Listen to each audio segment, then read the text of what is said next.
지난 금요일에 십자가에서 예수님의 몸이 매달려 죽으실 때 우리의 선택한 당신의 백성들의 영도, 즉 옛사람, 낡은 죄의 노예일 수밖에 없는 오염된 나의 영혼이 예수님의 몸과 함께 십자가에서 못 박혀 죽었다는 사실을 말씀드렸습니다. 예수님만 십자가에 달려 죽으신 게 아니고 예수님의 몸이 달려 죽으실 때 사람의 본질인 영혼이 죽었단 말이에요. 죽었는데 이 죽음이 세 가지에 대해서 죽음을 나타냅니다. 첫째는 죄에 대해서 죽었다고 지난 금요일에 말씀드렸어요. 죄에 대해서 죽었습니다. 죽은 사람은 반응이 없다 그랬죠. 죽은 사람은 반응이 없어요. 누가 유혹해도 반응이 없고, 조롱해도 반응이 없고, 찔러도 반응이 없고, 내다 던져도 반응이 없습니다. 죽은 자는 반응이 없습니다. 그래서 이제는 내 영혼은 죄에 대해서 반응하지 않습니다. 내 옛날 영은 죽었고 예수님의 몸이 부활하시면서 내 속에 새 영이 창조된 겁니다. 그걸 born again, 하나님으로부터 다시 태어났다는 겁니다. 우리가 육신으로 아기가 되어 엄마 몸을 통해서 태어날 때는 아담의 영, 옛날 영, 범죄한 영, 원죄가 있는 영을 유전받고 몸도 영도 같이 태어난 겁니다. 그러나 엄마 몸을 통해서 태어날 때는 타락한 영혼을 가지고 태어났지만, 그래서 죄를 지을 수밖에 없지만, 이제 예수님을 통해서, 엄마가 아니라 예수님을 통해서 하나님의 생명을 받는, 하나님으로부터 태어난 새 사람들은 이제 아담의 영이 아니라 새 영을 받은 겁니다. 옛날 나는 죽었습니다. 그래서 옛사람은 죽었고 새 사람이 된 겁니다. 여러분, 여기에서 여러분 계시가 임해서 깨닫고 아하 하셔야 일단 넘어갑니다. 여기서 여러분 깨달음이 없으면 계속해서 진도가 안 나갑니다. 그래서 조금 가르침에 있어서 반복되는 면도 있다는 사실을 기억하면서 오늘 이 시간에 성경을 꼭 앞에다 놓고, 성경이 없으면 지금 핸드폰 중에 있는 그 성경이라도 들춰보면서, 없으시면 저 뒤에 성경이 있으니까 가져다 놓으시고 오늘 말씀을 나눴으면 좋겠어요. 그래서 나는 죽었습니다. 나는 죽었다 할 때 내 몸이 죽은 게 아니라, 내 마음이 죽은 게 아니라 내 속에 있는 영혼, 본질인 영혼이 죽은 겁니다. 다시 한번 정리합시다. 사람을 정의해 봅시다. 사람은 뭐예요? 사람은 영으로서, 다시 말하면 사람이 영이에요. 영이 사람이에요. 그래서 사람은 영으로서 마음이라는 기능을 가지고 몸 안에서 살아가고 있는 존재가 사람이에요. 그러니까 사람은 누구예요? 본질이 영혼이에요. 영이에요. 근데 그 영을 예수님께서 십자가에서 끌어당겨서 죽여버리신 거예요. 왜? 항상 죄에만 반응을 하니까. 선에는 반응을 안 하니까 죽여버리는 건 난 겁니다. 그러니까 예수님께서 나만 네 죄를 덮어쓰고 죽겠다가 아니라 자꾸 죄를 짓는 나의 본성과 함께 옛사람을 끌고 들어가서 죽어버리신 겁니다. 그러니까 십자가를 볼 때 죽은 나를 볼 수 있어야 합니다. 예수님의 몸, 죽으신 몸 위에 오버랩된 자기를 볼 수 있어야 합니다. 저 죄 짓던 놈, 어쩔 수 없이 죄를 지을 수밖에 없는 죄된 본성을 가진 옛사람, 아담에게 물려받은 죄인은 죽은 거예요. 내 영은 죽었어요. 그럼 내 영혼이 없는 상태냐? 아니에요. 부활하실 때, 다시 살아나실 때, 예수님께서 일어나실 때 하나님으로부터 새 영이 창조되어 들어온 거예요. 이걸 이해하실 수 있겠어요? 여러분 안에는 이제 옛날 아담의 그 영이 아닙니다. 전혀 새로운 창조된 영입니다. 이게 새 사람입니다. 근데 문제는 여기에 있어요. 영은 새 것이 되었는데 여러분 몸은 그대로입니다. 예수 믿기 전과 예수 믿은 후에 얼굴이 어때요? 똑같아요? 달라졌어요? 예수 믿어져서 얼굴이 좀 환해지긴 했지. 은혜 받고 용서 받았으니까 얼굴이 환해지긴 했지. 그러나 그 얼굴이 그 얼굴입니다. 여전히 늙어가고 여전히 지금 무덤을 향해서 가고 있습니다. 하나도 변한 게 없습니다. 여러분의 뇌는 변했을까요? 예수 믿은 후에? 똑같습니다. 똑같은 뇌입니다. 그래서 영은 100% 다른 존재가 됐지만, 영혼은 100% 다른 존재가 됐지만 우리의 마음과 몸, 뇌를 기반으로 해서 활동하는 내 마음이라고 하는 기능은, 그리고 내 몸이라는 존재는 변한 게 없어요. 여전히 죄는 활동하는 겁니다.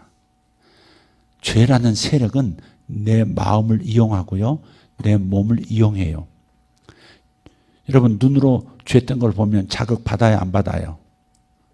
음란한 거 보면 자극 받아야 안 받아요? 받습니다. 그 뇌가 몸과 함께 아직 죄에 노출된 상태예요. 그것은 주님이 재림하실 때 완벽하게 선수교체될 겁니다. 지금은 그리고 내가 이 땅에서 숨을 딱 멈추는 순간, 내 영이 몸을 빠져나가는 순간에만 죄에서 완전히 자유하게 됩니다. 원래 예수 믿고 거듭난 순간에 내 영은 자유하지만, 그러나 내 뇌와 내 몸이, 내 마음이 계속해서 시달리고 있었다는 사실은 부인할 수 없습니다. 완벽히 벗어나는 것은 내가 죽는 순간입니다. 아니면 살아서 주님 재림하시는 순간입니다. 그 전까지는 죄의 공격을 받습니다. 이제 이게 문제인데, 그러면 영이 죽었다고 하는, 영이 죽었다는 게 별로 효과가 없는 거네, 그렇게 생각하기 쉬운데 전혀 그렇지 않습니다. 이걸 지금 규명하고자 하는 겁니다. 여러분, 예수 믿는 건 단순하게 아멘 아멘 믿습니다, 무조건 믿습니다, 아닙니다. 여러분 마음이, 여러분의 정신이 이 내 영혼 안에 일어난 일, 그리고 하나님께서 저 영혼 세계에서 십자가를 통해서 일으키신 일을 제대로 이해해야 내게 일으켜주신 그 하나님의 선물이 나의 삶을 통해서 나타나게 되어 있습니다. 그러니까 진리로 내 마음을 잘 생각을 정리정돈해야 합니다.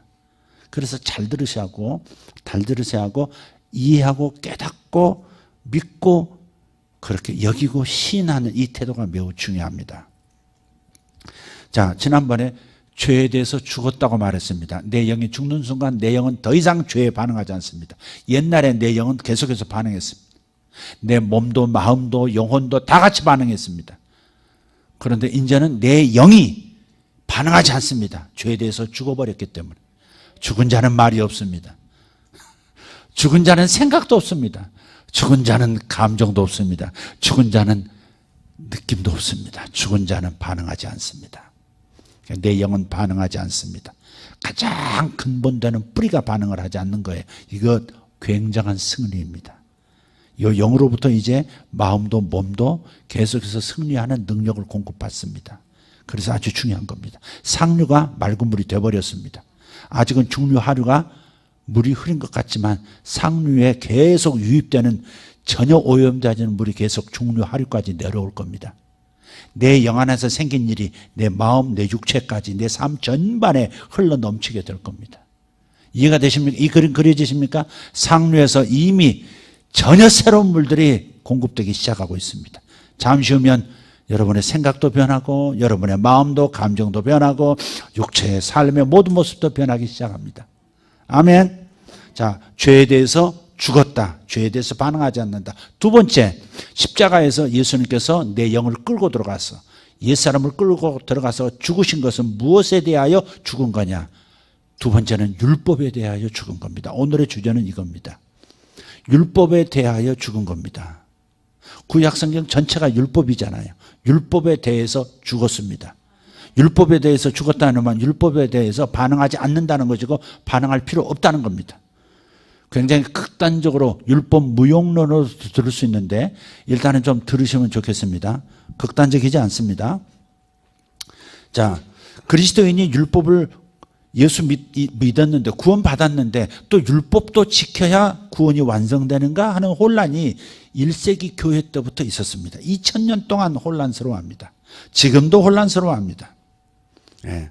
그래서 사도 바울은 율법의 문제를 다루려고 갈라디아서를 썼습니다. 갈라디아서를 쓴 이유가 바로 율법 때문에 혼란스러워하는 이방인 그리스도인들 때문에 적은 거예요. 성경은 분명하게 말합니다.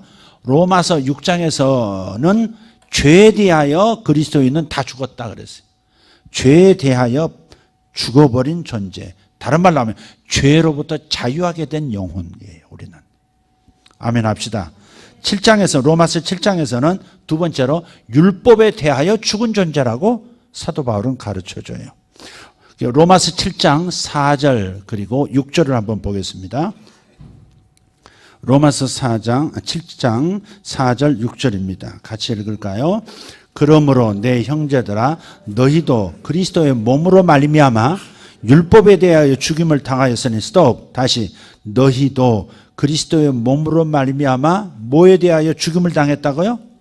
율법에 대하여도 죽임을 당했대요. 자, 죽이신 이유, 율법에 대해서 죽어버리게 하신 이유는 뭐냐? 이는 시작. 다른 이 곧 죽은 자 가운데서 살아나신 이에게 가서 우리가 하나님을 위하여 열매를 맺게 하려 함이라. 자, 죽어버렸어요. 그리고 새 영으로 다시 태어났어요. 뭐 해요? 이제 옛 남편인 율법에게 갈 필요가 없다는 거예요. 로마서 7장 1절 3절 한번 볼까요? 로마서 7장 1절에서 3절인데요. 같이 읽겠습니다. 자막이 안 뜰 겁니다. 뜨나요? 오케이. 7장 1절에서 3절 맨 밑에 있는 성경 구절입니다. 형제들아 내가 법 아는 자들에게 말하노니 너희는 그 법이 사람이 살 동안만 그를 주관하는 줄 알지 못하느냐. 이게 율법을 말하는 거예요. 2절 남편이 있는 여인이 그 남편 생전에는 법으로 그에게 매인받으나 만일 그 남편이 죽으면 남편의 법에서 벗어나느니라. 그러므로 만일 그 남편 생전에 다른 남자에게 가면 음녀라.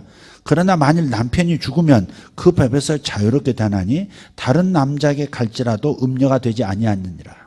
그렇죠. 남편이 있는데 딴 남자에게 갔다? 그건 뭐예요? 간음, 간통, 저쩌고 그냥 이렇게 되죠. 불법을 저지른 셈이 되죠. 근데 남편이 죽었어요. 남편이 죽었으면 이제 딴 남자한테 가도 돼야 안 돼요? 모르겠어요. 겪어보질 않아서. 남편이 죽었어요. 그러면 이제 다른 남편과 결혼할 수 있다 이 말이죠. 그러니까 나쁜 남편들은 조심해야 합니다. 지금 곁으로 샜습니다. 다시 정신 차리고. 자, 남편이 죽으면 딴 남자에게 갈 수 있어요. 그건 음녀가 아니에요. 불법이 아니라. 마찬가지예요. 내가 율법에 대해서 죽었어요. 죽어버렸어. 죽었으면 이제 그 사람하고 관계는 끝난 거예요. 그리고 내가 예수의 부활과 함께 다른 존재로 태어났어요. 그러면 율법과 부부관계를 맺고 있었던 나는 더 이상 율법에 대해서 매일 필요가 없어요. 나는 다른 존재이기 때문에 다른 남편에게 가면 돼요. 그 다른 남편이 누구예요? 예수 그리스도예요. 그래서 오직 예수 그리스도를 통해서만 열매를 맺을 수 있는 전혀 새로운 존재가 된 거예요. 율법에 대해서 죽었다고 말하는 거예요. 로마서 7장 6절 다시 보겠어요. 로마서 7장 6절 시작. 이제는 우리가 얽매였던 것에 대하여 죽었으므로 율법에서 벗어났으니. 죽었으면 벗어난 거예요. 아멘. 죽었으면 벗어난 거예요. 이러므로 우리가 영의 새로운 것으로 섬길 것이요 율법 조문에 묵은 것으로 아니할지니라. 이제부터 사는 방식은 율법을 지키는 방식으로 살아내는 것이 아니라 율법을 잘 지켜서 하나님을 기쁘시게 하는 방법으로 살아가는 게 아니라 뭘로 살아가요? 예수 그리스도를 섬기고 예수 그리스도를 성령으로 섬기면서 예수 그리스도께서 나를 통해서 당신 자신의 생명을 나타내시는 삶을 살면 되는 거예요. 그런데 예수님은 오시면 율법보다 더 높은 수준의 삶을 살게 하실 수 있습니다. 아멘? 나는 율법을 지킬 수 없지만 예수님은 모든 율법을 능가하는 모든 선한 것들, 의로운 것들을 다 지켜낼 힘이 있으신 거예요. 그래서 내 자신이 지킬 힘도 없으면서 율법을 지키려고 애써왔던 것에서 벗어날 수 있도록 나 자신이 율법에 대해서 죽어버리도록 십자가에서 죽여버린 거예요. 여러분은 죽은 사람입니다. 이미 죽은 사람이. 영이 죽어버렸어요. 전혀 새로운 영으로 다시 태어난 거예요. 할렐루야. 지금 여러분이 와 이게 정말 일어났구나 그것을 영감으로 탁 알기 전까지는 막 웃음이 있고 웃음꽃이 피지 않습니다. 이걸 아는 순간에 나는 죽었다 울고 불고 웃고 미치광이처럼 하나님 앞에 감사하게 될 겁니다. 여러분 이 경험이 바울에게 있었고 초대교회 교인들에게 있었고 오늘날에도 우리에게도 있는 겁니다. 이 경험을 여러분 하셔야 합니다. 이 경험을 하게 해달라고 기도하셔야 합니다. 전혀 다른 삶을 살 수 있습니다. 높은 수준의 삶을 살 수 있습니다. 하나님의 DNA로 사는 겁니다. 아담의 DNA가 아니라 하나님의 DNA로 하나님의 자질로 살 수 있습니다. 그래서 말씀을 이룰 수 있는 거예요. 자, 그렇다면 율법이 죄인가? 율법이 죄일까요? 아니죠. 하나님 말씀인데. 뭐라 그래요? 로마서 7장 12절 보면 율법은 선하고 거룩하고 의롭다 그랬어요. 7장 12절 읽어볼게요. 로마서 7장 12절 성경을 보세요. 시작. 이로보건대 율법은 거룩하고 계명도 거룩하고 의로우며 선하도다. 십계명 의로워야 의롭지 않아요. 의로워요. 살인하지 말라 의롭잖아요. 거룩하잖아요. 선하잖아요. 간음하지 말라 선한 말씀 아니에요. 선한 계명이에요. 십계명을 비롯해서 구약에 주신 모든 말씀들 다 선하고 의롭고 아름답고 좋은 것들 뿐이에요. 네, 그렇습니다. 그런데 문제는 이 율법의 계명들이 간음하지 말라 이렇게 말씀하신 그 계명이 이웃의 것을 탐내지 말라 하신 그 계명이 오히려 계명을 아는 순간부터 어때요? 계명을 지키는 것 같은데 지키지를 못하고 오히려 더 저질러요. 제가 그런 비유 들은 적이 있죠. 늘 다니던 골목이에요. 늘 다니던 골목인데 어느 날 보니까 어떤 집, 그 철문 있는 집을 지나가는데 항상 녹색의 철문이었는데 거기에 뭐가 붙었어. 어느 날 보니까 집을 내다보지 마시오. 집을 들여다보지 마시오. 그게 써지는 거야. 그때부터 그걸 보는 순간 그 집을 들여다보지 말라. 우리 집을 들여다보지 말라는 그 계명을 보는 순간부터 이 안에서 들여다보고 싶은 거예요. 왜 들여다보지 말라고 했을까? 나쁜 범죄가 일어나고 있는 걸까? 제 집에서. 도대체 뭐가 있길래 왜 집을 들여다보지 말라고 써놨을까? 그러더니 기어코 슬쩍 한번 보고 지나가요. 무슨 말인지 아시죠? 바로 그거예요. 남의 집 들여다보지 말라. 이건 맞는 말이죠.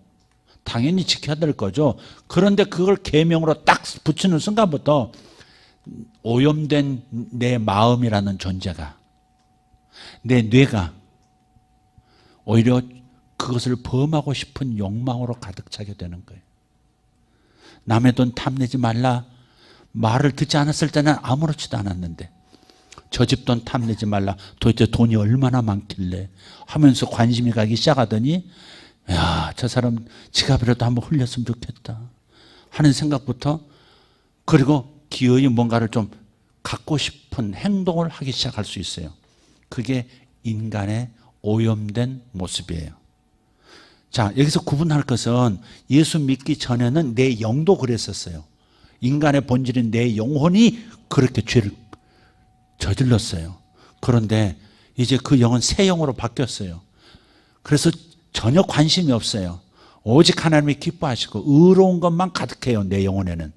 그런데 내 뇌와 내 몸은 습관이라는 게 있어요. 여지껏 내 영이, 타락한 내 영이 욕망하는 대로 그대로 내 몸도 내 뇌도 그대로 따라갔었는데 이제는 영이 죽고 새 영이 됐기 때문에 영의 지시는 없지만 죄의 자극은 받는 거예요. 그래서 내 뇌가, 내 마음이 여전히 예수 믿기 전과 똑같이 죄를 저지르고 싶은 탐심, 죄에 빠지는 유혹으로 들어간다는 거죠. 그러나 분명한 것은 현상은 비슷한데 본질은 바뀌었다는 거, 요건 기억하자 이 말이에요. 아멘. 근본 뿌리가 달라졌고 상류에는 이미 맑은 물만 흘러오기 시작하고 있다는 사실은 잊지 말자. 지금은 내가 유혹을 받고 있지만 내 영이 변했기 때문에 내 영 안에 계신 예수의 생명이 결국 내 마음도 다 덮고 변화되게 하실 것이다. 이 확신은 가짜 이 말이죠. 아멘. 나는 죄인이야, 나는 나쁜 놈이야에 빠지지 말자고. 내 영은 의롭다. 그러나 내 마음은 아직도 온전한 구원에 이르지 못했다. 내 영혼은 완벽한 구원을 이루었고 완성품이다. 그러나 내 뇌와 내 마음은 이미 죄로 인해서 프로그램화된 이 영향력 때문에 아직도 구원을 받아가고 있는 중이다. 아멘. 그래서 나는 죄인이 아니에요. 그러나 동시에 마음은 아직도 휩쓸리고 있는 내 몸은 죄인의 상태를 보여주기도 해요. 그래서 존재론적으로 나는 죄인이 아닌 의인이에요. 하나님은 영에 주목하시니까, 내 영혼에 주목하시니까. 이 육체는 100년 쓰다가 버리고 갈 존재고 주님이 영원히 함께 데리고 살 존재는 내 영혼이니까. 아멘. 그래서 주님의 주목하심은 내 영혼에 있지 내가 지금 저지르고 있는 내 육신의 문제에 관심 있는 게 아니에요, 사실은. 이해가 되시죠? 또 이미 그 죄까지도 십자가에서 다 피 흘려 용서해 버리셨기 때문에 그다지 하나님에게는 큰 문제가 아니에요. 그러나 내가 살아가고 있는 나에게는 하나님께 영광이 안 되고 다른 사람에게 피해를 끼치고 내가 수치스러운 존재로 살아간다는 사실이 문제인 거지. 하나님에게는 문제가 아니에요. 아멘. 그래도 아직도 내 몸은 영처럼 변화되지 않아서 훈련을 받아야 되는 과정이 남았기 때문에 그런 차원에서는 내가 회개해야 되고 그런 차원에서는 내가 죄인이라고 말해도 또 그걸 구분할 수만 있다면 그건 또 문제가 아니에요. 그냥 내 존재 전체가 죄인이라고 말해버리는 것 때문에 자꾸 죄인이 아니라고 그렇게 말하는 것이지 내 몸과 마음은 아직도 죄인의 형태를 띠고 있는 것은 분명하다. 이해가 되시면 아멘 합시다. 자, 그러면 자, 율법은 선하고 거룩하고 의롭고 그렇죠? 그런데 말씀드렸듯이 이 율법의 계명은 오히려 나를 더 죄로 이끌어간다는 겁니다. 그걸 뭐라고 그랬어요? 로마서 7장 11절 보십시다. 로마서 7장 11절 읽겠습니다. 죄가 기회를 타서 계명으로 말미암아 나를 속이고 그것으로 나를 죽였는지라. 다시 죄가 기회를 타서 계명으로 말미암아 나를 속이고 그것으로 나를 죽였다. 일단 나를 속였어요. 뭐가? 죄가. 사탄 혹은 죄가 나를 속였어요. 뭘 속였어요? 율법을 보면, 계명을 보면 너 지킬 수 있어. 지켜야 돼. 지킬 수 없었어도 반드시 지켜야 돼 라고 나를 속인다 이 말이죠. 지킬 수도 없는 존재에게 지킬 수 있다고 지키라고 말하는 것은 나를 속이는 거예요. 지킬 수 없다는 것이 증명이 돼. 결국 그 짓 안 하겠다고 결심했는데 또 그 짓 하고 있고, 절대 화내지 않겠다고 했는데 또 여전히 자식에게 화내고 있고, 심지어 자식에게 인연 전연하는 그런 사람들도 있어요. 어떻게 자식한테 그러지? 딸들에게, 그 이쁜 딸들에게 아무리 화가 난다고 인연 전연. 죄송해요. 이 말을 이게 주여. 어? 이 새끼 저 새끼 막 그러고 말이죠. 자식들도 문제야. 그러니까 옆으로 또 샜어요. 그러니까 지킬 수가 없어. 그걸 결심하고 안 한다고 해놓고서도 또 해. 열받게 하잖아. 불나게 하잖아. 어? 이 왼수 같은 것들이 기어이 이 어미를 불나게 하고 이 아비를 불나게 하잖아요. 그러니까 확 해. 근데 이게 죄 아니에요? 죄다 이 말이에요. 부모를 자극하는 것도 죄고, 자극받아서 욕하고 뭐 자식을 못되게 구는 것도 그것도 죄예요. 근데 인간의 마음이란 자기 힘으로는, 자기 육신으로는 해낼 방법이 없어요. 여러분, 이것을 빨리 깨달아야 합니다. 사도 바울조차도 선을 행하기 원하는 나에게 악을 행하는 도다 그랬거든요. 사도 바울 같은 분들이 선을 행하기 원하는데 무엇 때문에 선을 행하기 원해? 율법에 적혀 있거든. 남을 미워하지 말라 적혀 있거든. 원수도 대접하라 적혀 있거든. 그러니까 그걸 지켜야 되는데 못하니까 어떻게 돼? 결국 이 고백을 할 수밖에 없는 거예요. 선을 행하기 원하는 나에게 악이 함께 있도다.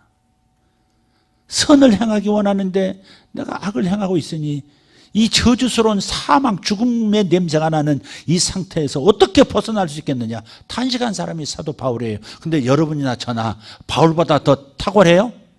바울보다 더 능력이 있어요? 아니라면 일찍 생각해야 돼요.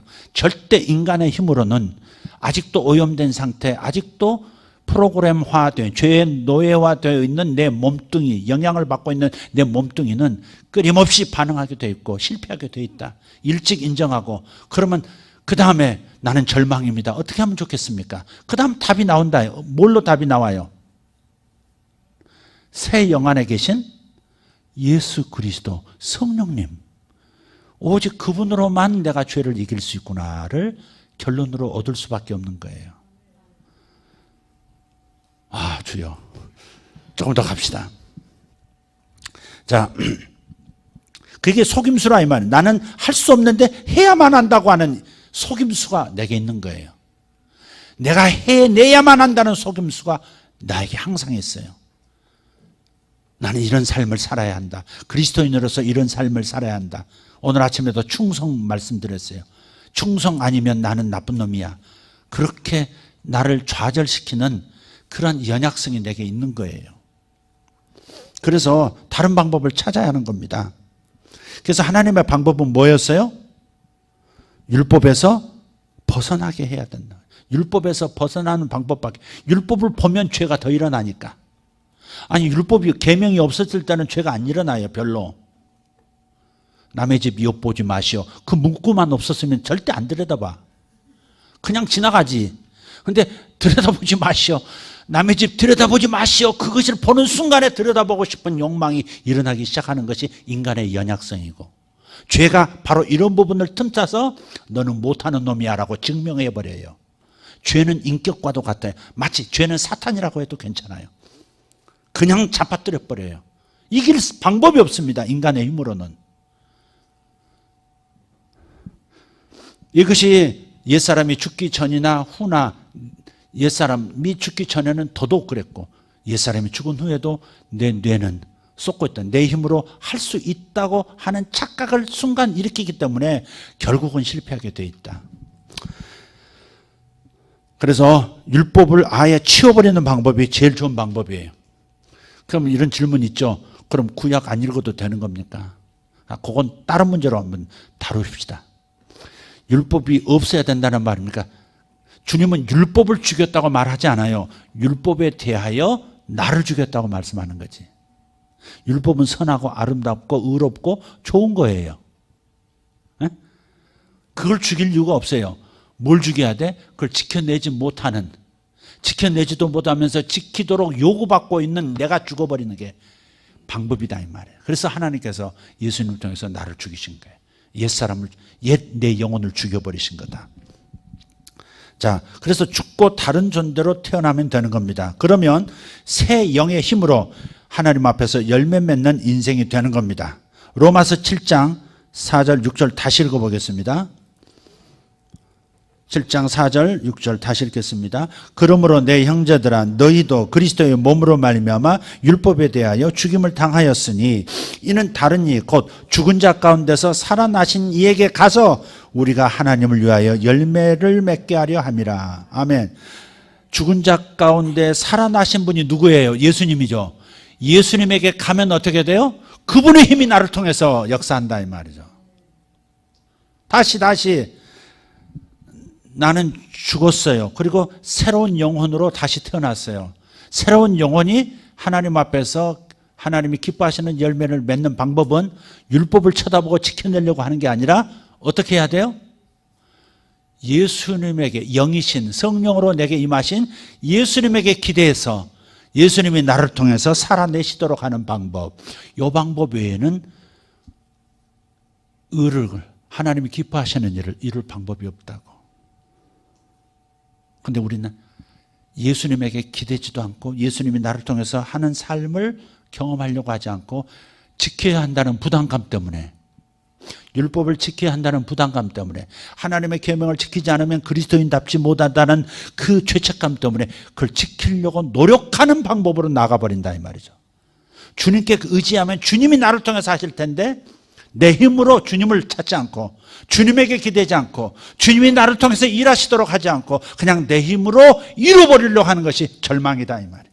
근데 일찍 이걸 깨달으면 항복, 주님 제 힘으로 안 되는군요. 주님밖에 없습니다로 넘어갈 텐데 하여간 끈질긴 이 자아의 이 완고함이 내가 해낼 수 있다고 고집하는 게 문제죠. 다시 태어나야 합니다. 여러분 가운데 예수 믿고 하나님으로 다시 새 생명으로 태어나야 합니다. 교회만 오래 있다고 어머니가 아버지가 예수 믿는다고 나도 구원받았다고 생각하시면 안 됩니다. 하나님에게서 다시 태어나야 합니다. 어머니에게서 아버지에게서 물려받은 존재는 영도 낡은 것이고 마음도 몸도 다 낡은 거예요.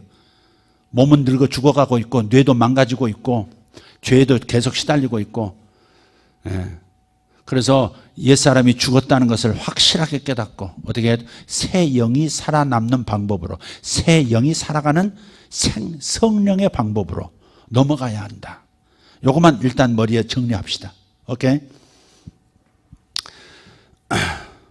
하여간 이걸 모르면 이 오염된 마음, 육신, 성경은 육신이라 그래요. 로마서 7장에서는 그걸 육신이라고 표현을 합니다. 한번 볼까요? 로마서 7장 15절을 한번 보겠습니다.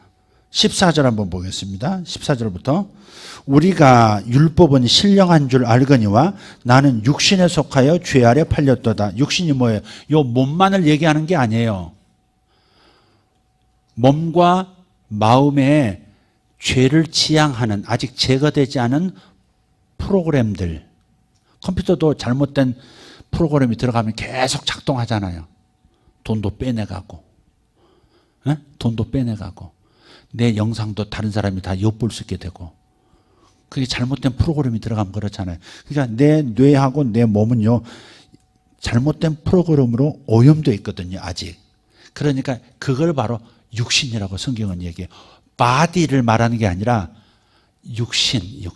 그러니까 이 육신은 육신을 말하는 게 아니라 몸과 뇌에 작동하고 있는 죄의 힘에 자꾸 끌려갈 수밖에 없는 어떤 성향, 그게 육신이에요. 어떤 성향이에요. 좀 더 읽겠습니다. 15절 시작. 내가 행하는 것을 내가 알지 못하노니 곧 내가 원하는 것은 행하지 아니하고 도리어 미워하는 것을 행함이라. 여러분 그런 좌절을 겪으세요? 안 겪으세요? 겪죠. 아이고 내가 교회에서 집사하지.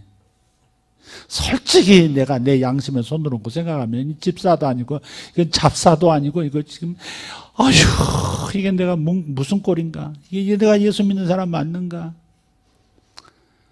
야 예수 믿는 게 이런 건가. 절망이 오잖아요. 그럴 때 있죠. 어쩌면 예수 믿는데 웃음도 없고 그냥 우울하고 그냥 시달리고 그냥 자기 자신이 자기 자신을 시달리게 하고 이게 무슨 꼴인가 싶지 않아요? 사도 바울도 그걸 느낀 거예요. 사도 바울이 그런 겁니다. 내가 원하는 것은 행하지 아니하고 도리어 미워하는 짓만 행하는 내 모습 내가 도무지 알지 못하겠다. 이게 무슨 일이냐 이거죠. 16절 같이 만일 내가 원하지 아니하는 그것을 행하면 내가 이로써 율법이 선한 것을 시인하노니. 그죠? 율법은요 딱 나타나면 죄가 뭔지를 가려줘요. 에? 율법이 없으면 죄다 아니다를 잘 모르잖아요. 율법이 나타나면 죄를 알려는 줘. 근데 죄를 이기게는 못해줘 율법은. 내가 망가져서. 다시 내가 지금 죄를 짓고 있나 안 짓고 있나 죄가 뭔가를 알려주는 건 율법이에요.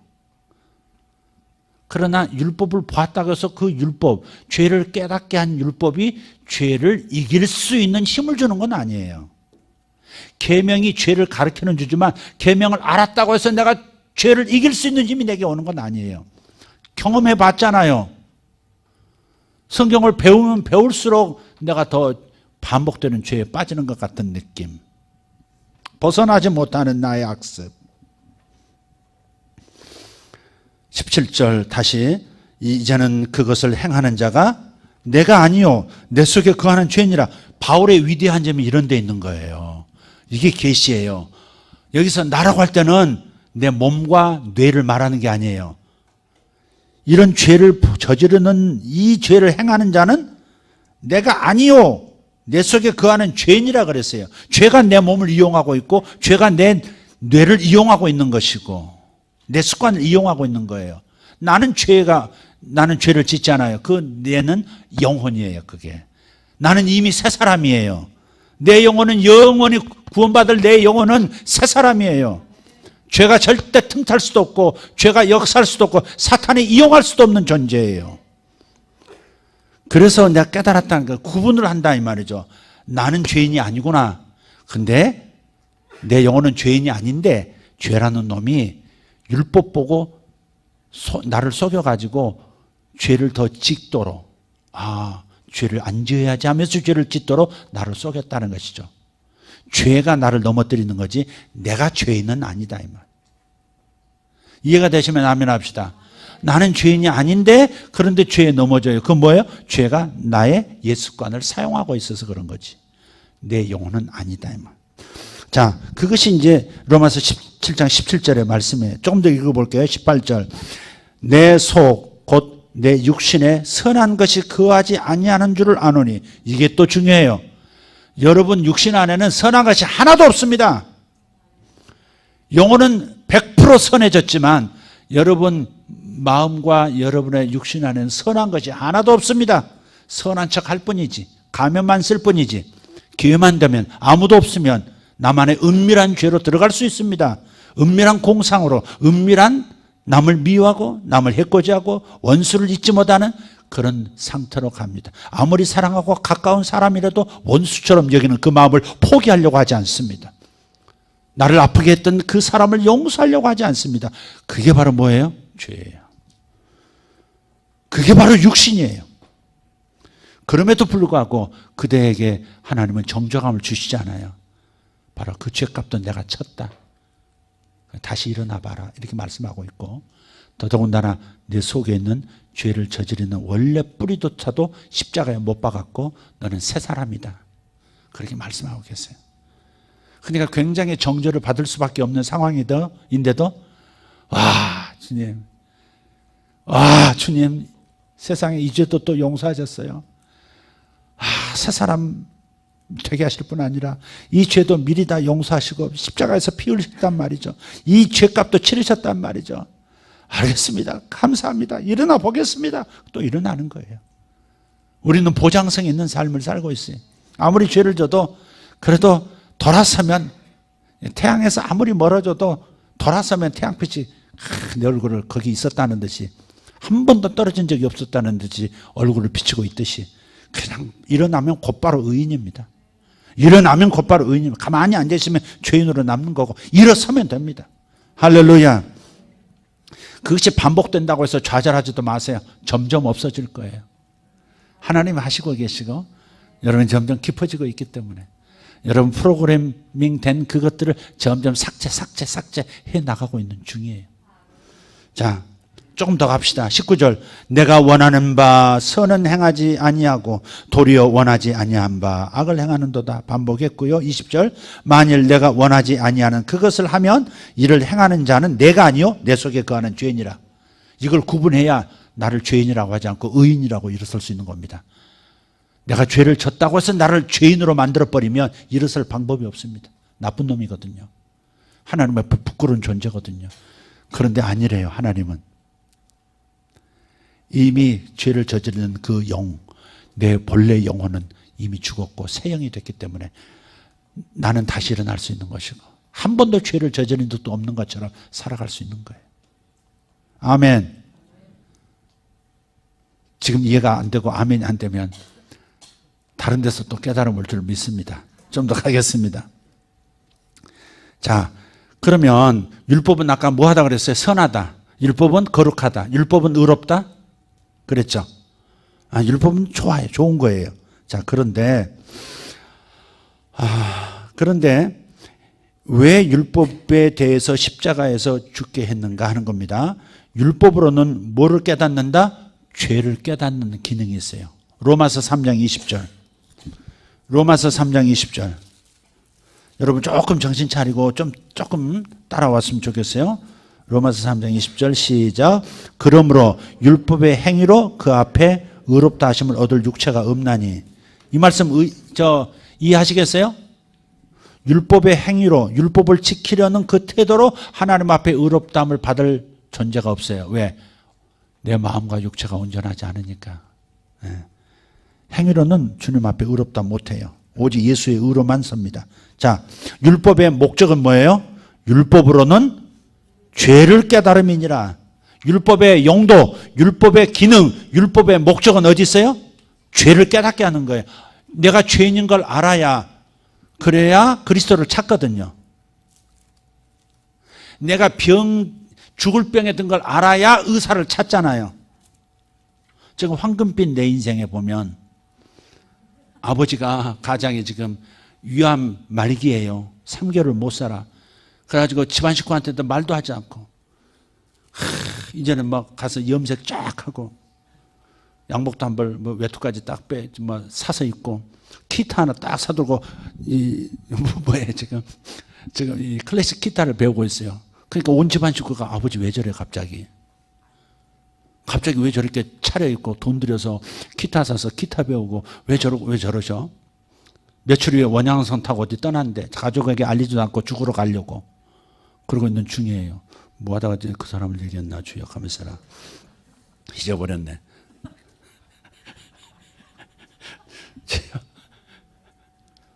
거기까지 하고 다시 생각나면 말씀드리도록 하겠습니다.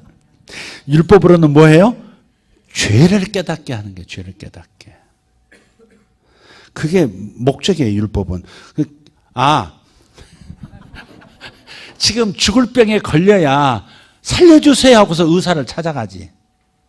근데 율법이 없으면 자기가 죽을 병에, 지옥 갈 병에 걸렸다는 걸 모른다 이거예요. 그러니까 율법이 필요한 거예요.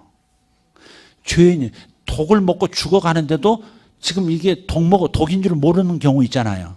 그래서 그건 독이야. 너 지금 잘못된 걸 삼켰어. 너 큰일 났어. 빨리 의사에게 가야 돼. 그게 율법의 기능이에요. 율법은 여기까지예요. 여기까지. 의롭고 선하고 아름답고 좋지만 죄를 깨닫고 예수님을 찾도록 밀어제끼는 데까지만 기능이 있는 거지. 그 다음부터는 뭐가 해?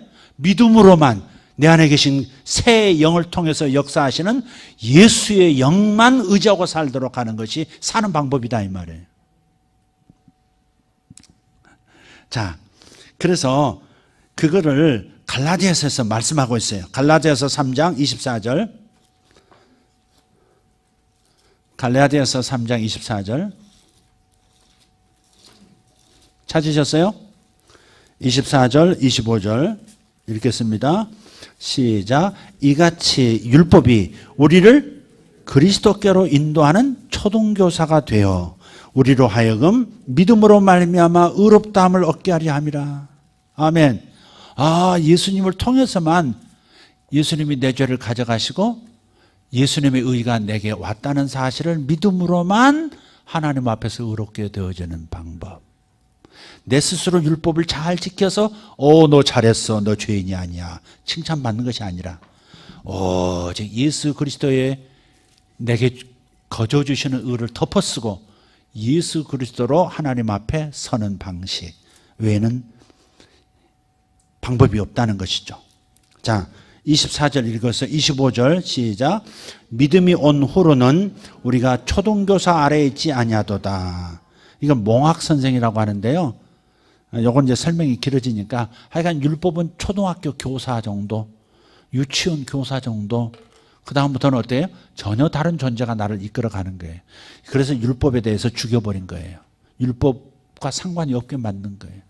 쉽게 말하면 율법과 상관이 없어진 겁니다. 아니 목사님 그게 뭐 율법 무용론을 얘기하는 겁니까? 예수 믿은 후에도 율법은 작동은 해요. 여전히 내 마음, 내 육체는 죄를 따르는 성향이 있으므로 이거 죄다. 이걸 자각할 수 있도록 계속 율법은 작동은 하지만 그 율법에 지나치게 매이지도 않는다 이 말이죠. 오직 방법을 알았어. 어떤 방법? 예수님께 올라타는 방법. 그럼 예수님께서 나를 통해서 당신의 성품을 나타낼 거예요. 예수님의 뜻대로 살 수 있는 힘을 보여주실 거예요. 아멘. 여러분이 철저하게 나는 할 수 없다는 걸 깨닫는 게 중요해요. 철저하게 나는 잘못했다고 말하고서 또 잘못을 또 저지를 수 있는 아주 근본적으로 내 마음과 육체는 그럴 수밖에 없는 존재라는 걸 인정해야 더 잘해보겠다고 노력하지 않고 잘해보겠다가 내 힘으로 노력해보지 않고 주님 당신이 도와주셔야겠어요. 주님 품으로 뛰어들어서 주님이 나를 안고 의로움의 삶을 살 수 있게 만들어 주신다는 겁니다. 조금 더 이제 정리하면서 마치도록 하겠습니다. 율법의 역할은 바로 여기까지다. 예수님에게 인도하는 것까지만 율법의 역할이다. 그걸 지켜야 할 의무는 없다.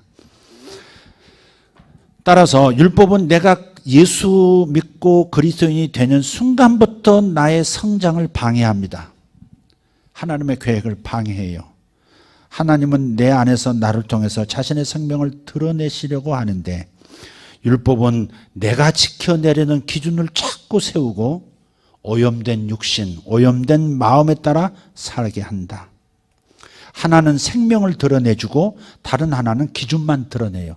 율법은 이렇게 살아야 한다, 이렇게 안 살면 안 된다라는 기준만 자꾸 드러내주고 살 수 있는 힘은 안 주는데 그리스도는 이렇게 살아야 한다는 말씀은 없는데 이상하게 그렇게 살 수 있도록 하는 생명력이 저절로 나타나게 한다. 어느 쪽에 줄을 서시겠어요? 오직 예수만 의지하는, 내 안에 계신 예수만 의지하고 예수만 살아주시기를 간절히 기대하는, 구하는 마음으로 살아가는 줄에 서시겠습니까? 아니면 주님의 영광을 위하여 제가 노력해 보겠습니다, 제가 해내 보겠습니다, 제가 한번 기특하다는 칭찬 한번 받고 싶습니다, 그러면서 내 힘으로 노력하는 줄에 설 건가요? 율법을 지키는 방법으로 하나님을 만족시킬 건가요? 아니면 그냥 예수님에게 퐁당 빠져서 주님, 죽이 되든 밥이 되든 주님이 하시옵소서 이렇게 하실 건가요? 여러분의 지혜 있기를 바랍니다.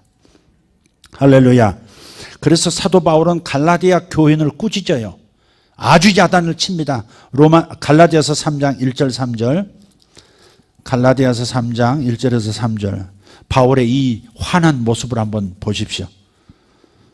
어리석도다 갈라디아 사람들아, 이 밥통들아, 그런 거예요. 이 밥통들아, 예수 그리스도께서 십자가에서 못 박힌 것이 너희 눈앞에 밝히 보이거늘 누가 너희를 꾀더냐. 아까 속아서 이렇게 좀 그런다고 그랬죠. 누가 너희를 꾀더냐. 내가 너희에게서 다만 이것을 알려하노니 너희가 성령을 받은 것이 율법의 행위로 받은 거냐 아니면 듣고 믿어서 받은 거냐.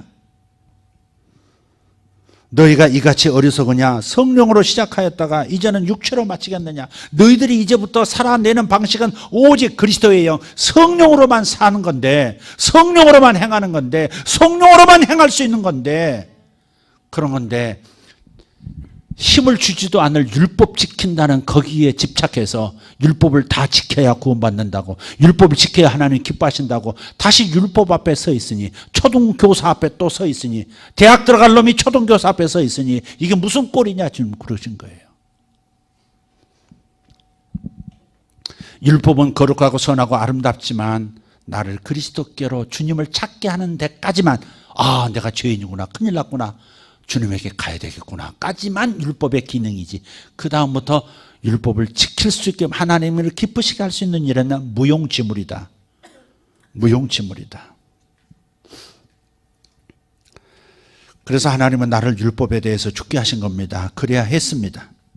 율법에 매여 있는 한 나는 율법을 지키려고 노력하게 되어 있기 때문에 그렇습니다. 그렇지만 이제 율법에 대해서 벗어나면 이제 주님께서 나를 통해서 자신의 생명을 나타내시도록 나는 하는 겁니다. 내가 힘쓰고 애쓰는 것은 오직 내 안에 그리스도께서 사시는 것을 믿는 믿음 안에서 사는 것이다. 이게 방법이거든요. 아까 우리 찬양 인도자가 인용했죠. 누구든지 그리스도 안에 있는 자는 아니지. 갑자기 지금 갈라디아서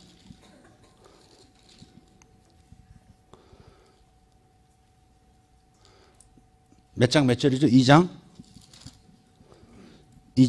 20절. 네. 내가 그리스도와 함께 십자가에 못 박혔나니 내 옛사람이 못 박힌 거예요. 내 영이 못 박힌 거예요.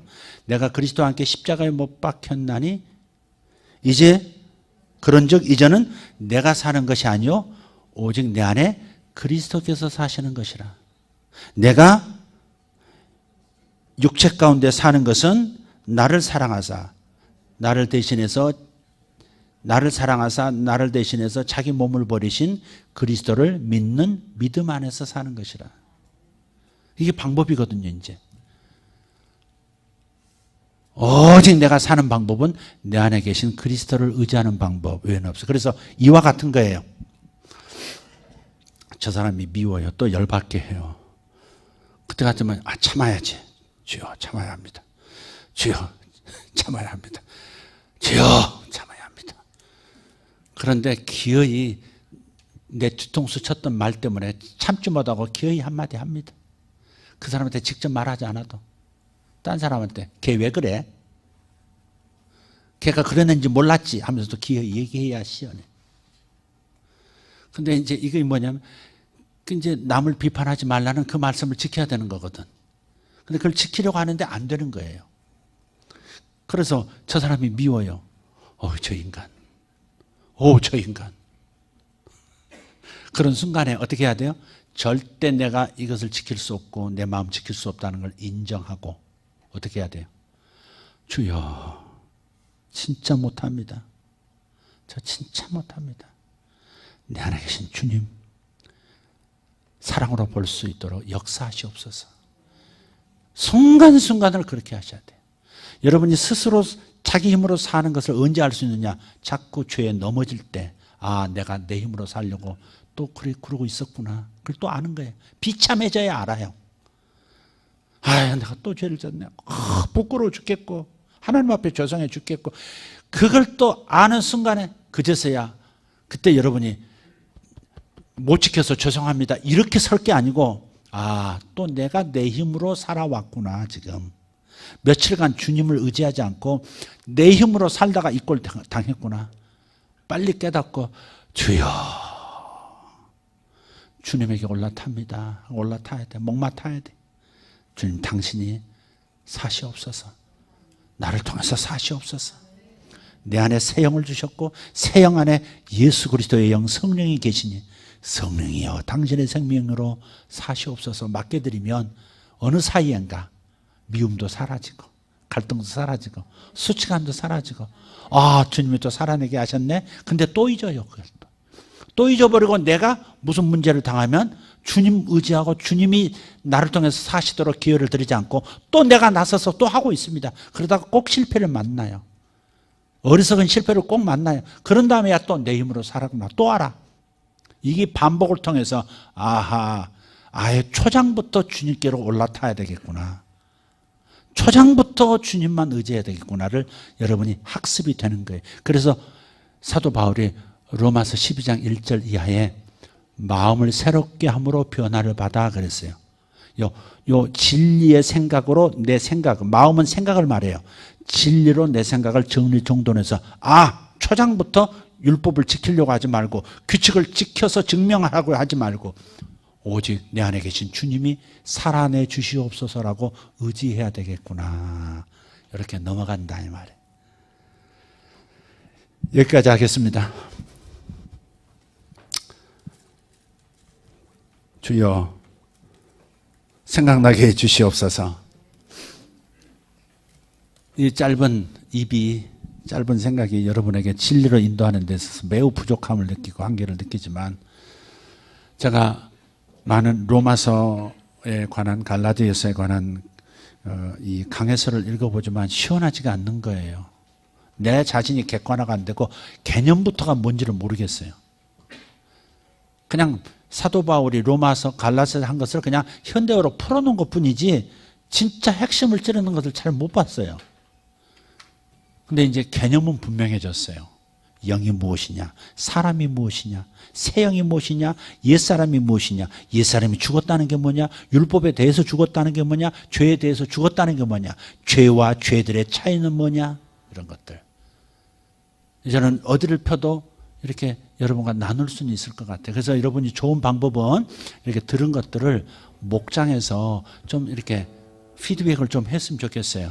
그러면 좀 더 여러분의 언어로 다른 사람이 이해한 것들을 나눌 때 훨씬 더 오늘의 설교, 이런 설교들이 더 쉽게 여러분에게 접근될 수도 있어요. 그러니까 여러분 자꾸 다른 분하고 나눴으면 좋겠어요. 저도 시간이 되면 우리 청년들이라든지 아니면 집사님들이든지 이렇게 제가 좀 이렇게 나눠서 어디까지 지금 알았는지, 그리고 어디서 내가 표현이 부족했는지 그런 걸 어떻게 보완해 줄까, 이런 것들도 개인적으로 나눌 수 있을 것 같은데, 틈만 나면 저를 개인적으로 만나거나 시간이 되면 목사님 이게 뭡니까? 요 부분을 조금 건드려 주시면 제가 도움을 드리도록, 그리고 저도 더 깊이 정리할 수 있도록 하게 될 것 같습니다. 여러분 복음 안에서 안식하기를 바랍니다. 여러분 이제 여러분이 투정하는 삶은 끝났습니다. 그냥 주님에게 기대서 안식하는 삶입니다. 힘쓰고 애쓰는 삶이 그리스도인의 삶 아닙니다. 겉으로 볼 때는 힘쓰고 애쓰고 충성하는 것이 똑같은 것 같지만 내적인 에너지는 전혀 다른 차원에서 오는 겁니다. 부패한 내 마음과 육신에서 나오는 에너지, 아니면 바로 영원하신 하나님으로부터 나오는 생명 에너지, 둘 중에 하나인 겁니다. 겉으로는 똑같이 힘쓰고 애쓰는 것 같지만 하나님의 힘으로 사는 사람은 안식이 있고 자기 힘으로 노력하며 살지 않습니다. 기쁨으로 살게 돼 있고 안식하며 살게 돼 있고 정죄감 없이 살게 돼 있습니다. 여러분은 정말 복받은 사람들입니다. 진짜 여러분은 복받은 사람들입니다. 여러분이 어떻게 해서 이 복음을 알게 되었습니까?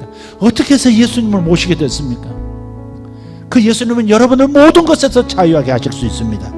아직 여러분이 깨닫지 못해서 아직도 불순종하는 마음들 스스로 이겨내지를 못하니까 시달리고 있는 것이지, 진짜 여러분은 복받은 사람들입니다.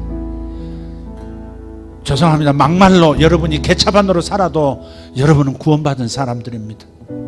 왜? 주님은 바로 그 죄까지도 위해서 십자가에서 피 흘리셨으니까 그 별로 그렇게 주목하지 않습니다. 여러분의 영혼을 주목하고 계시고, 다만 아쉬운 것은 이렇게까지 큰 능력을 주었는데, 새 에너지, 새 존재로 바꿔줬는데 그런 수준의 삶을 살지 못하고 있는 것이 조금 하나님으로서는 아쉽고 안타깝고 불쌍한 것이지 여러분을 정죄하지 않습니다. 여러분은 영원히 자유를 얻었습니다.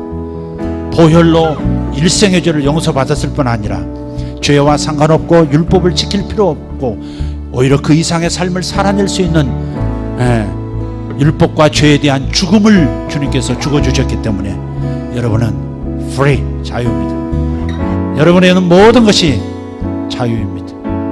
그러나 그 자유를 방종으로 삼지 말고 주님의 기쁘심을 위해서 살 수 있는 우리가 되었으면 좋겠습니다. 일어나실까요?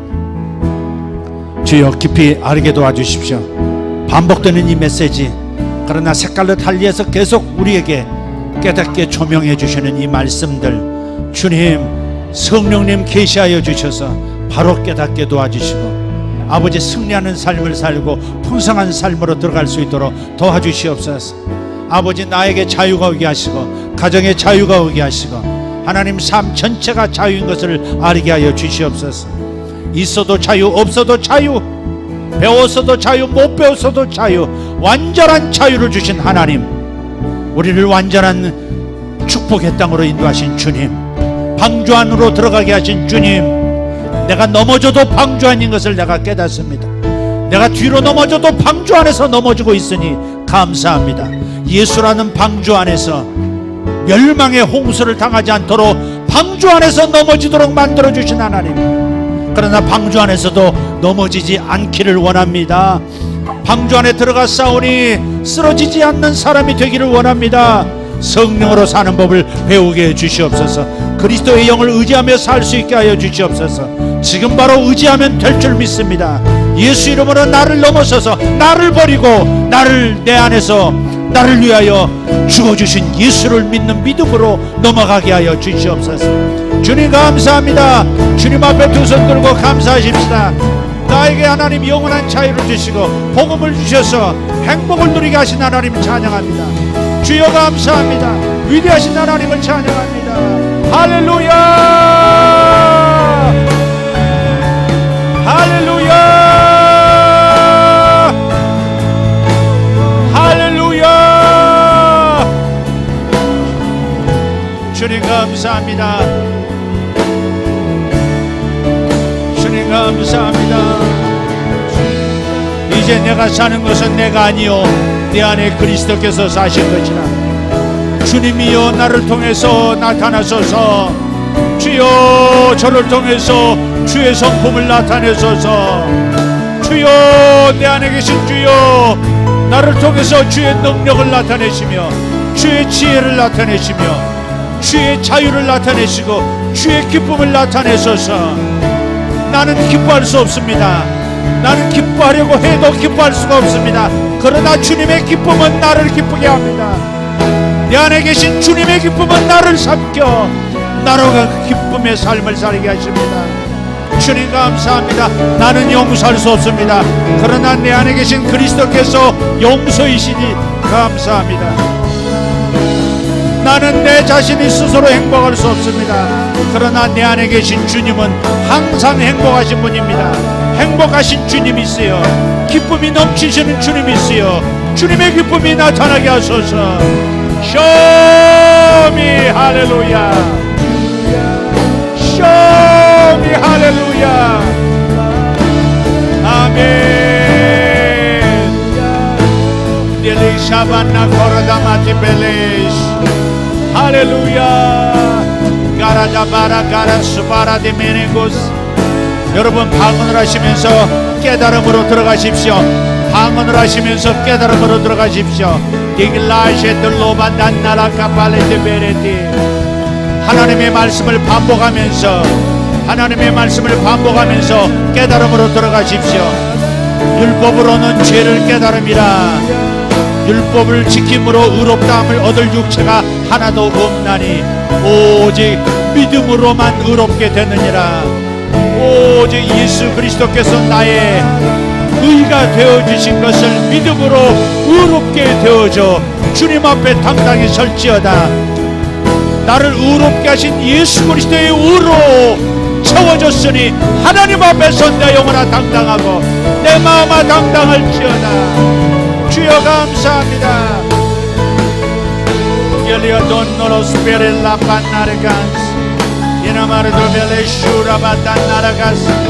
아버지 말씀의 고리가 풀려지게 하옵소서. 말씀의 고리가 풀려지게 하옵소서. 말씀의 고리가 풀려지게 하옵소서. 살아계신 하나님이여 감사합니다. 주님 에베소서의 기도를 하십시오. 지혜와 계시의 영을 내게 주사 지혜와 계시의 영을 내게 주시옵소서. 하나님이 예비하신 것을 알 수 있도록 주님이 우리에게 주신 것을 알 수 있도록 지혜와 계시의 영을 우리에게 부어주옵소서. 성도들에게 부어주옵소서. 성령 하나님 역사해 주셔서 지혜와 계시의 영으로 저들이 변화되게 하시고 자유롭게 하여 주시옵소서. 지혜와 계시의 영, 지혜와 계시의 영, 지혜와 계시의 영. 할렐루야. 주님 감사합니다. 내가 그리스도와 함께 십자가에 못 박혀 겼나니 그런즉 이제는 내가 산 것이 아니요 내 안에 그리스도께서 사신 것이라. 할렐루야. 내가 육체 안에 사는 것은 나를 사랑하사 자기 몸을 버리신 예수 그리스도를 믿는 믿음 안에서 사는 것이라. 오직 믿음 안에서 살게 하옵소서. 오직 믿음으로 주의 영을 살게 해주시옵소서. 오직 믿음으로 주의 생명을 살게 해주옵소서. 주의 생명으로 삽니다. 나는 예수의 생명으로 삽니다. 나는 예수의 생명으로 예수의 성품으로 삽니다. 나는 예수님의 성품으로 삽니다. 나는 성령님의 열매로 삽니다. 나는 성령님의 능력, 예수 그리스도의 능력과 지혜로 삽니다. 주여 주의 지혜를 나타내소서. 주의 능력을 나타내소서. 내 힘으로 하지 못하는 것을 압니다. 주님 친히 하소서. 주님 친히 하소서. 예수 이름으로 주의 영을 받을지어다. 주의 영으로 살게 될지어다. 주님 감사합니다.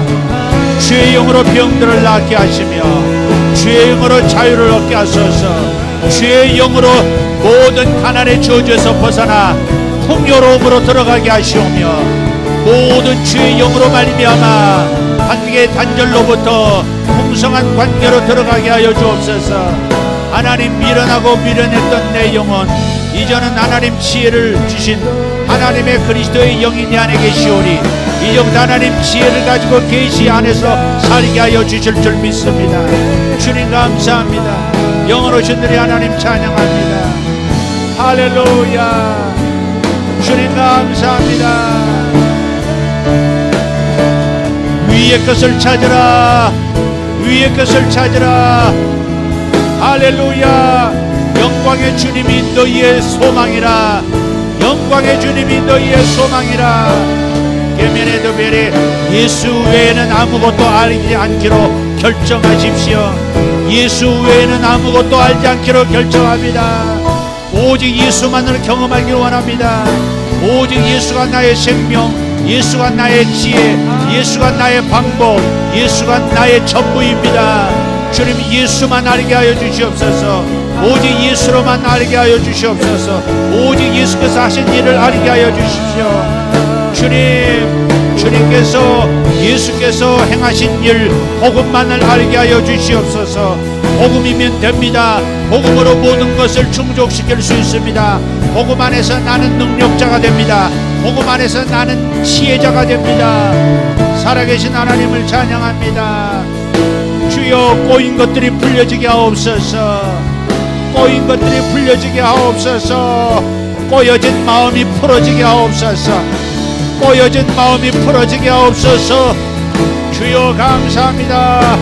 내 마음에 꼬여진 것, 사탄에게 속아 죄에게 속아 꼬여진 마음들 풀려지게 하여 주시옵소서.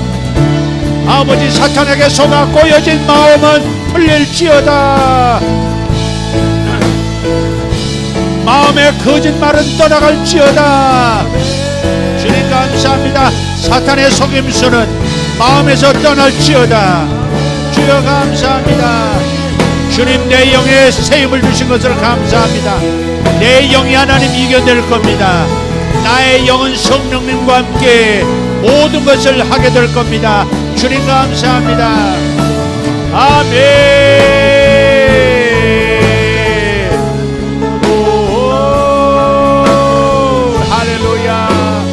Pedalete loborete, kenabade, pedale bedulomeya, Hallelujah.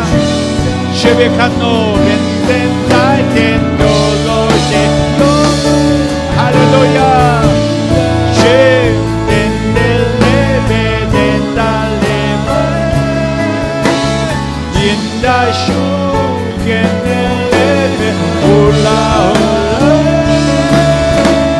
할렐루야.